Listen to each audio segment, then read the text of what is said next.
Hello guys, and welcome to this video where I'm going to be showing you how to create this particular video effect for your brand. So if you want to create a product image, an ad, or whatever you want to create for your product, this is another effect you can try out called the magic button effect. So this was the image that was originally uploaded, and then this was the video effect created using that image. So all you have to do to apply this is to go to higgsfield.ai. Then once you're on the website, click on the app section, scroll and choose the magic button.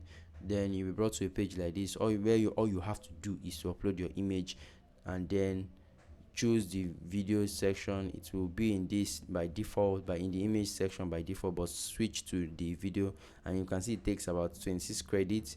So but if you're using the free account, you would have access to create something like this, because the free account gives you about 30 credits.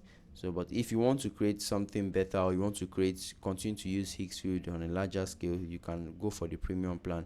But if it's a one-off thing, you can just always create a free account and try it out. Higgsfield offers you a free account with free effects. So that's it, guys. Let me know what you guys think about this in the comment section. I'll see you guys in the next one. Do have a great day, guys, and please subscribe to our channel as we're actively trying to push past 5,000 subscribers.